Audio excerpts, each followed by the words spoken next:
Hello नमस्कार दोस्तों, आप सभी का बहुत बहुत स्वागत है। जैसा कि आप सब जानते हैं कि पिछले जो वीडियोस में है हमने चैप्टर फर्स्ट शुरुआत करा था, जिसमें हमने शुरुआत के 2 क्वेश्चनों के पूरे सॉल्यूशन कंप्लीट कर लिए थे। आज हम जो है तीसरे क्वेश्चन यानी कि जो तीसरा क्वेश्चन है, हमको 3 संख्याओं का जो एलसीएम और एचसीएफ निकालने का दे रखा है कि हमको क्या करना है, 3 संख्याओं का एलसीएम और एचसीएफ निकालना है। तो 3 संख्याओं का एलसीएम और एचसीएफ कैसे निकालते हैं, आज हम इस क्वेश्चन के जो 3 क्वेश्चन है इनको कंप्लीट करेंगे। अगर आपने अभी तक भी हमारे चैनल को सब्सक्राइब नहीं किया है तो आप चैनल को सब्सक्राइब कर लीजिए, ताकि आपको जो है आगे आने वाले वीडियोस के नोटिफिकेशन समय समय पर मिल जाए। और साथ में हमारी कोचिंग पर ऑफलाइन बैचेस भी चालू हो चुकी है, तो ऑफलाइन बैचेस भी अगर आपको ज्वाइन करना है तो आप कोचिंग पर आकर जो है कॉन्टेक्ट करें, ताकि आपको जो है हर प्रकार की जानकारी यहाँ पर मिल जाए। तो चलिए शुरुआत करते हैं हम सबसे पहले आज के हमारे इस वीडियो की, है ना। तो यहाँ पर प्रश्न बोला है कि प्रश्न संख्या 3 जो है, अभाज्य गुणनखंड विधि द्वारा निम्नलिखित पूर्णांकों के एलसीएम और एचसीएफ निकालने। आपको मैंने पिछले वीडियोस में बताया था कि 2 संख्याओं का एलसीएम और एचसीएफ कैसे निकालते हैं। आज हम 3 संख्याओं का एलसीएम और एचसीएफ निकालेंगे, ठीक है। तो 3 संख्याओं का एलसीएम और एचसीएफ कैसे निकालते हैं उसकी चर्चा हम करेंगे। सबसे पहले हमारे पास यहाँ पर संख्या दे रखी है 12, 15 और 21। तो 12, 15 और 21 का एलसीएम और एचसीएफ हम यहाँ पर निकालेंगे। तो सबसे पहले आपको इन तीनों संख्याओं को यहाँ पर लिख लेना है, 12, 15 और 21, ठीक है। ये तीसरे का जो है पहला प्रश्न यहाँ पर लिखा रहा हूं मैं आपको, 12, 15 और 21 कि 12, 15 और 21 का जो है एलसीएम और एचसीएफ क्या होगा। तो चलिए देख लेते हैं अपन इसको, 12, 15 और 21 का एलसीएम और एचसीएफ। तो सबसे पहले इन 3 संख्याओं को यहाँ पर लिख लेना है। इन 3 संख्याओं को लिखने के बाद जो है हम क्या करेंगे, इनका अलग अलग गुणनखंड करेंगे। तो गुणनखंड कर लेते हैं। सबसे पहले हम 12 का गुणनखंड करते हैं। तो 12 को इस टाइप से लिख लीजिए आप। मैंने आपको पहले ही बताया है कि जिस संख्या के पीछे लास्ट वाली संख्या सम हो या ऐसी कोई संख्या हो 0 हो तो उसको आप 2 से काट सकते हैं। तो सबसे पहले ये 2 से कट जाएगा। यहाँ पर 2 का पहाड़ा हमको ऐसा बोलना है कि 12 से आगे नहीं जाएगा। तो 2 का पहाड़ा हम 6 बार बोलेंगे तो 12 हो जाएगा, 2 × 12। फिर हमको यहाँ पर 2 का पहाड़ा ऐसा बोलना है 6 से आगे नहीं जाए, क्योंकि 6 भी एक सम संख्या है। तो 2 का पहाड़ा जब हम बोलेंगे 3 बार तो 2 तिया हो जाएगा 6। फिर यहाँ पर 3 जो है एक अभाज्य संख्या आ चुकी है। आपको मैं पहले ही बता चुका हूं कि जैसे ही अभाज्य संख्या आ जाए, अभाज्य संख्या अर्थात ऐसी संख्या जो स्वयं से और जो है 1 से डिवाइड हो, उसको हम अभाज्य संख्या बोलते हैं, ठीक है। तो यहाँ पर 3 अभाज्य संख्या है तो 3 एकम 3 हो जाएगी। ये हो गया हमारा 12 का गुणनखंड। अब हम करेंगे यहाँ पर 15 का गुणनखंड, ठीक है। तो 15 का गुणनखंड कर लेते हैं हम। सबसे पहले इस टाइप से लिख लेते हैं 15 को, ठीक है। तो 15 जो है एक सम संख्या तो नहीं है, तो 2 से तो नहीं कटेगी। उसके बाद हम जाते हैं 3 पर, तो 3 से 15 बिल्कुल कटेगी। तो 3 का पहाड़ा ऐसा आपको बोलना है कि 15 से आगे जो है नहीं जाए। तो 3 5 15 यानी कि 5 बार ये पूरा पूरा चला जाएगा, ठीक। फिर हमको 5 यहाँ पर दिख रही है एक अभाज्य संख्या, तो हमको बिना विचारे बिना सोचे आगे बढ़ना है। तो 5 को हम क्या करेंगे, 5 एकम 5। ये हो गया हमारा 15 का। और फिर हमारा जो है 21 का गुणनखंड करना है। तो हम यहाँ पर कर लेते हैं 21 का गुणनखंड। अब 21 भी एक सम संख्या नहीं है, तो ये 2 से तो नहीं कटेगा। 3 से हम ट्राई करते हैं, बिल्कुल 3 से कटेगा। 3 के पहाड़े में 21 आता है, तो 3 का पहाड़ा हमको ऐसा बोलना है तो 21 से आगे नहीं जाए। तो 3 का पहाड़ा हम बोलेंगे 7 बार, तो 3 7 21। फिर यहाँ पर 7 जो है एक अभाज्य संख्या आ गई है। मैंने आपको पिछले वीडियो में बताया है कि अभाज्य संख्या क्या होती है। ऐसी कौन सी संख्या है जो स्वयं से और खुद से डिवाइड होती है, स्वयं से और 1 से डिवाइड होती है, तो वो आपको पिछले वीडियो में देख लेना है। 7 एक अभाज्य संख्या है, 7 एकम 7, ठीक। फिर मैंने आपको बताया था कि अब हमको निकालना है यहाँ पर एलसीएम। एक चीज और कर सकते हो आप, इसको अलग अलग लिख सकते हैं। आपने 12 का जो गुणनखंड करा इसको यहाँ पर लिख ले। 12 का जो गुणनखंड है वो है 2 × 3, अर्थात इसको आप इस टाइप से भी लिख सकते हैं कि 2 यहाँ पर कितनी बार है, 2 यहाँ पर 2 बार है। तो इसको आप लिख लो 2 की घात 2 × 3, क्योंकि इस बार जो बोर्ड ने आंसर माना है उसने ये माना है कि जो संख्या है उसका आपको गुणनखंड भी यहाँ पर लिखना है। फिर आपको यहाँ पर आ जाएगा 15, तो 15 को भी आप लिख दीजिए इस टाइप से। 15 कितने में डिवाइड हुआ है, 3 से हुआ है एक बार, और फिर एक बार यहाँ पर हुआ है 5 से। ये हो गया 15 का। और फिर यहाँ पर आप लिख दीजिए 21 का। 21 जो है, ठीक है, 21 जो है इसका आ जाएगा 3 × 7, ठीक। तो ये आ गया 21 का। अब हमको निकालना है इनका एलसीएम और एचसीएफ। अब हम निकाल लेते हैं एलसीएम और एचसीएफ। चलिए तो एलसीएम निकालने के लिए हम क्या करते हैं, सबसे पहला जो गुणनखंड है हमारा, पहला नंबर का जो गुणनखंड है उसको आप पूरा ऐसा का ऐसा लिख लीजिए। तो जो 12 का गुणनखंड है एलसीएम में उसको आप ऐसा का ऐसा लिख दीजिए पूरा, है ना, 2 गुणित 2 गुणित 3, तो ये हो जाएगा 2 गुणित 2 गुणित 3। फिर आपको सेकंड में जाना है तो उसमें क्या करना है आपको, जो इधर अगर कोई सी संख्या रिपीट हो गई है तो उसको आपको यहां नहीं लेना है। जैसे आपने 3 एक बार लिया तो एक बार इधर 3 नहीं लेना है, 3 एक बार आपने ले लिया, अब आपको 3 नहीं लेना है, अब आपको लेना है 5, क्योंकि हमने यहाँ पर 5 इधर नहीं लिया था। ठीक, अब आ जाइए आप इस पर, 3 एक बार ले लिया आपने, नहीं लेना है अब उसको, अब आपको लेना है 7। ठीक, अब हमको इन सभी का क्या कर देना है, गुणा कर देना है। ठीक, तो गुणा कर दीजिए, 2 का 2 में करेंगे तो 4 हो जाएगा, 4 का 3 में करेंगे तो 12 हो जाएगा, 2 दूनी 4, 4 3 12, 12 पंजे 60, और 60 का आप कर दीजिए 7 में। 60 का जब आप 7 में इंटू करोगे तो यहां पर मैं आपको बता देता हूं, है ना, 6 7 42, यानी कि हो जाएगा 420। तो हमारा जो एलसीएम आ जाएगा वो आ जाएगा यहाँ पर 420। ये आ गया हमारा यहाँ पर एलसीएम 420। अब हम निकाल लेंगे एचसीएफ। एचसीएफ निकालने का भी तरीका मैंने आपको बताया था। एचसीएफ जब हम यहाँ पर निकालेंगे तो हमको क्या करना है, एचसीएफ निकालने के लिए हम इन तीनों चीजों में कॉमन देखेंगे। एचसीएफ जो होता है, एचसीएफ में इन तीनों गुणनखंड के अंदर जो कॉमन संख्या आपको दिख रही है वो संख्या यहाँ पे लिखना है। तो ऐसी कौन सी संख्या है जो तीनों में कॉमन दिख रही है मुझे, एक तो मुझे दिख रहा है 3, 3 यहाँ पर भी है और 3 यहाँ पर भी। तो तीनों में जो कॉमन दिख रहा है, एक तो 3 दिख रहा है आपको, तो यहाँ पर लिख दीजिए आप 3। फिर आपको जो कॉमन दिख रहा है वो दिख रहा है यहाँ पर 1, क्योंकि एक ऐसी संख्या है जो सभी में आती है, तो 1 आपको यहाँ पर कॉमन दिख रहा है, तो 1 आप लिख दीजिए, तो ये हो जाएगा 3, यानी कि एचसीएफ क्या हो जाएगा, 3 हो जाएगा आपका एचसीएफ। तो ये हो गया हमारा सवाल बहुत अच्छे से। अगर आपको थोड़ा कम समझ में आ रहा हो तो आप क्या करिए, वीडियो को दोबारा देख लीजिए ताकि आपको जो है आगे समस्या नहीं आए। तो ये हो गया हमारा 12, 15 और 21 का एलसीएम और एचसीएफ। अब हम क्या करेंगे, अब हम करेंगे, आप क्या करिएगा कि जैसे आपका सवाल पूरा होता है या तो आप स्क्रीनशॉट ले लिया करिएगा, या तो फिर आप क्या करिए, इसको जो है वीडियो को रोककर आप नोट्स में जो है इसको नोट भी कर सकते हैं। ठीक है, अब हम क्या करेंगे, अब हम करेंगे अगला सवाल। तो अगला जो सवाल है हमारा वो क्या है ना, अगला सवाल जो है ये हमने कर लिया 12, 15 और 21 का। अगला जो सवाल है हमारा वो है 23, 17, 23 और 29। अब हम निकालेंगे 17, 23 और 29 का एलसीएम और एचसीएफ। तो 17, 23 और 29 का निकाल लेते हैं अपन, यहाँ पर लिख लीजिए 17, 23 और 29। तो 17 ये इसका सेकंड है, 17, 23 और 29, 17, 23 और 29। तो 17, 23 और 29 का हम यहाँ पर निकाल लेते हैं एलसीएम और एचसीएफ। तो सबसे पहले हम क्या करेंगे, 17 का गुणनखंड करेंगे।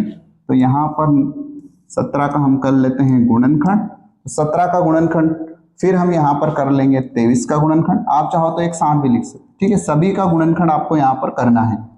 फिर हम कर लेंगे 29, 17, 23 और 29 का। तो आप सब जानते हैं दोस्तों कि 17, 23 और 29 ये तीनों ऐसी संख्या हैं जो कि अभाज्य संख्या है, जो केवल और केवल स्वयं और 1 से करती है। इनके पहले वाला देखना, आपको आगे वाली संख्या नहीं देखना है, इनसे पहले जो संख्या है उनमें किन किन से ये डिवाइड होती है। तो तीनों ही संख्या ऐसी संख्या है जो स्वयं से और 1 से डिवाइड होती है, तीनों अभाज्य संख्या। तो डायरेक्ट हो जाएगा 17 जो है स्वयं से जाएगा, 17 एकम 17, फिर 23 यहाँ पर, तो 23 जो है वो भी स्वयं से जाएगा, 23 एकम 23, फिर 29 जो है ये भी स्वयं से जाएगा, 29 एकम 29। ये इनका बहुत ही सिंपल जो है यहाँ पर गुणनखंड हो गया है। अगर आप इनको गुणनखंड के रूप में लिखना चाहो तो 17 को आप लिख सकते हो 17 गुणित 1, ठीक है। अगर आपको 23 का लिखना है तो 23 को भी आप लिख सकते हैं 23 गुणित 1, ठीक। फिर आपको अगर 29 का लिखना है तो आप लिख सकते हैं इसको 29 गुणित 1, क्योंकि ये तीनों ही संख्या ऐसी संख्या है दोस्तों कि ये सिर्फ और सिर्फ इनके पहाड़े में आती है। इनके अलावा ये इनसे पहले वाली किसी भी संख्या के पहाड़े में नहीं आती है। आप चाहो तो पहाड़ा चेक कर सकते हैं, ठीक। फिर हम क्या करते हैं, एलसीएम निकालते हैं। अब एलसीएम निकालने के लिए हम क्या कर लेते हैं, यहाँ पर लिख लेते हैं, ठीक है।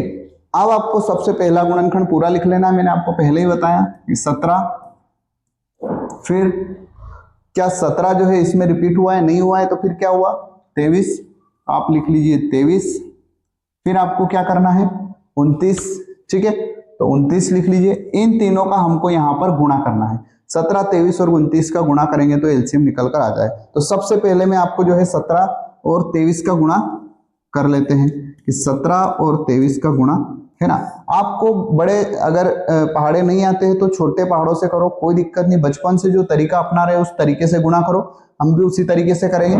सबसे पहले हम क्या करते हैं 3 का 17 में करते हैं, फिर हम 2 का 17 में करेंगे। तो 3 का पहाड़ा 7 बार बोलेंगे, 3 सते 21, तो यहाँ पर लिख लीजिए आप 1, हासिल यहाँ पर लिख लीजिए 2, फिर 3 का पहाड़ा एक बार बोलेंगे, 3 एकम 3 और 2 हासिल का तो हो जाएगा 5, ठीक।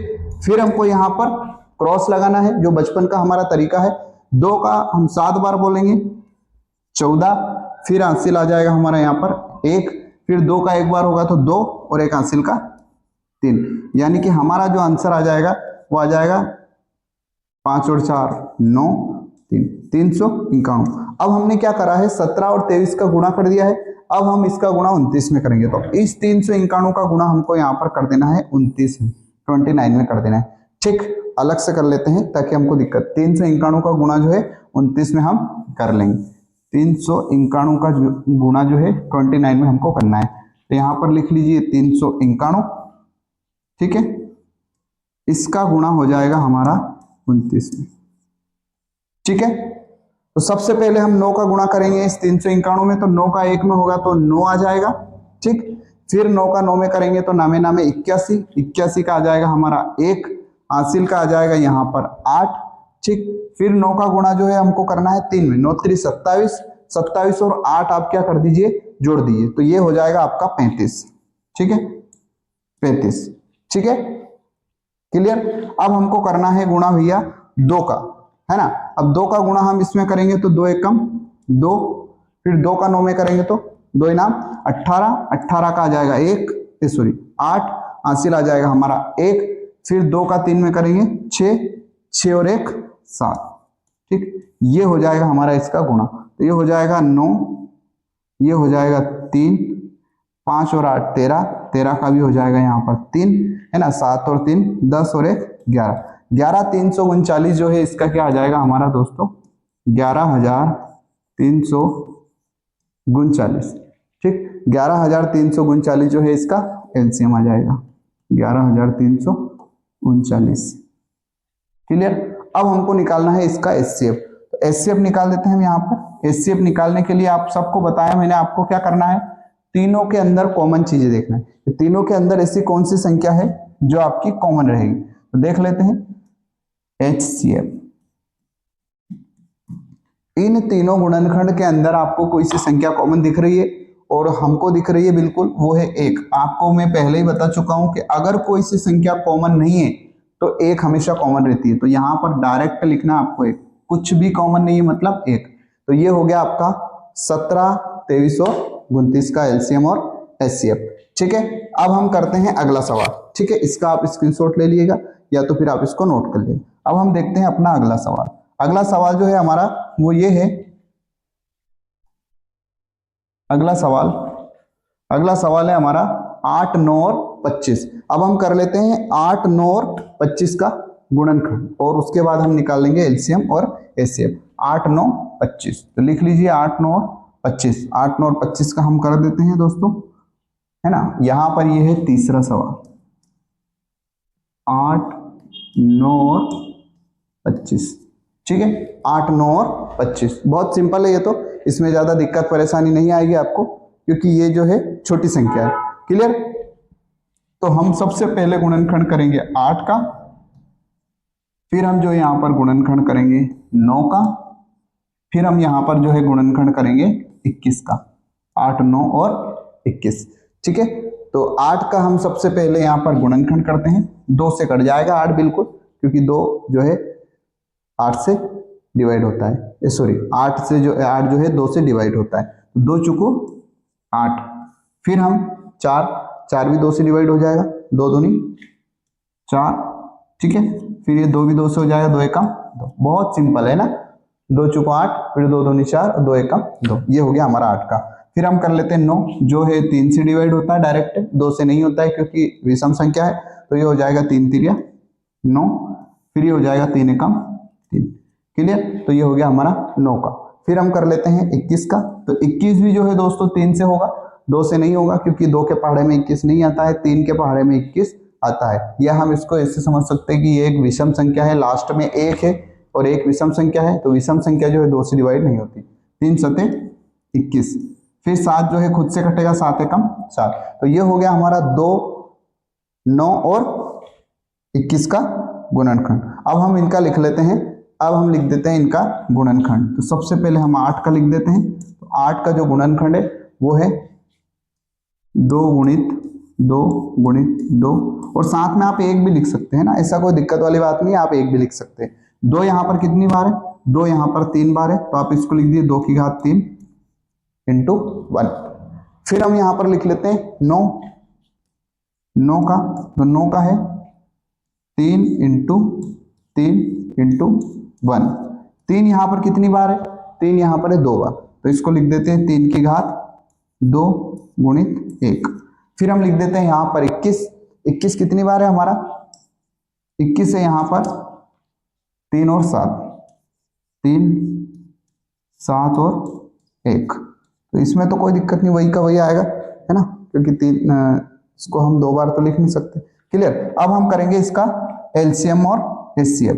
तो यहाँ पर हम खींच देते हैं एक लाइन बढ़िया वाली, और अब निकालते हैं हम एलसीएम और एचसीएफ। तो एलसीएम और एचसीएफ निकालने के लिए हम यहाँ पर थोड़ा सा पेन का जो है चेंज करते हैं, है ना, चेंज पेन ले लेते हैं यहाँ पर। अब हम लिखते हैं इसका एलसीएम। एलसीएम निकालने के लिए मैंने आपको बहुत बेस्ट तरीका बताया है। पहला वाला गुणनखंड आपको पूरा लिखना है सेम टू सेम। ये हो जाएगा 2, फिर 2, फिर 2। फिर आपको दूसरे वाले में वो संख्या लिखनी जो पहले वाले में नहीं है। तो दोनों 3 3 नहीं आए पहले वाले में, तो इसको लिख देते हैं 3, इसको लिख देते हैं 3।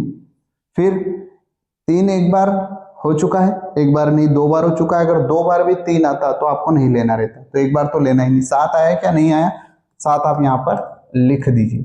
अब हम इनका कर देते हैं गुणा, है ना। तो 2 का 2 में होगा तो 4, फिर 8 8 24, फिर 24 का 3 में करना है, उसका 7 में। तो हम 24 का करवा देते हैं आपको 3 में, क्योंकि बहुत सारे स्टूडेंट्स को जो है 24 का पढ़ा नहीं आता। करा क्या हमने? 2 दूनी 4, 4 दूनी 8, 8 3 24, फिर 24 का करेंगे हम 3 में, और जो आंसर आएगा उसका हम करेंगे 7 में। पहले 24 का 3 में कर देते हैं ना। 4 3 12 का 2, फिर हासिल आ जाएगा 1, फिर 3 दूनी 6, 6 और 1 7, 24 3 72। फिर हम 72 का करेंगे 7 में, तो 72 का कर दीजिए यहाँ पर 7 के अंदर। ठीक, 7 दूनी 14 का 4, हासिल आ जाएगा हमारा 1, फिर 7 7 49 और 1 50, 504। तो एलसीएम हमारा इसका क्या आ जाएगा? 504। एलसीएम आ गया हमारा दोस्तों 504। ठीक है, तो ये हो गया हमारा 504। अब हम निकाल लेंगे इसका एचसीएफ। एचसीएफ निकालने के लिए हम कॉमन देखेंगे। ठीक है, कॉमन हमारा क्या है? देख लीजिए, कॉमन हम निकाल लेते हैं इसका एचसीएफ, एचसीएफ। ठीक है, तो एचसीएफ निकालने के लिए हम क्या करते हैं? इन तीनों में देखते हैं कॉमन। तो इन तीनों में आपको कॉमन क्या दिख रहा है?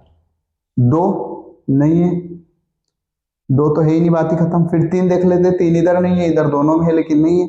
7 7 इन दोनों में नहीं। तो कुल मिला के हमारा यहाँ पर जो कॉमन आ रहा है वो आ रहा है हमारा 1। क्या आ रहा है दोस्तों? 1 आ रहा है कॉमन। तो इसका एचसीएफ क्या हो जाएगा हमारा? 1।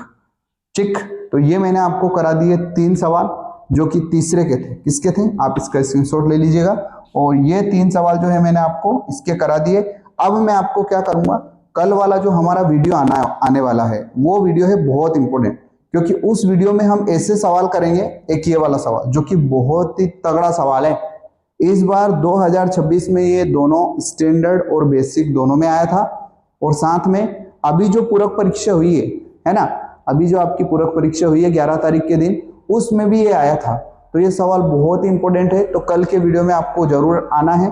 और साथ में ये वाला जो सवाल है ये भी हमको करना है, यहाँ पर बहुत अच्छा सवाल है ना। और इसके अलावा जो इसके पहले के जो सवाल है, जैसे कि ये वाले दूसरे के, ये मैंने पिछले वीडियो में कराया है और ये भी मैंने करा दिया है ऑलरेडी। ठीक है, इसके अलावा कॉन्सेप्ट वाली जितनी भी चीजें हैं इसमें, जैसे परिमेय संख्या क्या होती है, अपरिमेय संख्या क्या होती है, अभाज्य क्या होती है, वो सब मैंने पिछले वीडियोस में करा दिए हैं। तो आपको क्या करना है, उन वीडियोस को देखना है पहले, उसके बाद इस क्लास को देखना है, तो आपको और अच्छे से समझ में आएगी। हालांकि आप नहीं भी देखोगे तो आपको समझ में तो आ जाएगी। साथ में ऑफलाइन बैच चालू हो चुकी है, तो आपको अगर ज्वाइन करना है क्लास तो आप जरूर ज्वाइन करिए। कोचिंग का एड्रेस जो है आपको जो है पोस्ट में मैंने कई सारे बैनर डाल रखे हैं, उसमें मिल जाएंगे, कॉन्टैक्ट नंबर भी आपको मिल जाएंगे। और साथ में अपने दोस्तों को भेजिए, सब्सक्राइब करिए, क्योंकि हमारा शुरुआत है। शुरुआत में आप लोग अगर हमको सपोर्ट करोगे तो हमारा बिल्कुल सहारा मिलेगा, हम मोटिवेट होंगे। चलिए मिलते हैं हम अगली क्लास में। जय हिंद, जय भारत।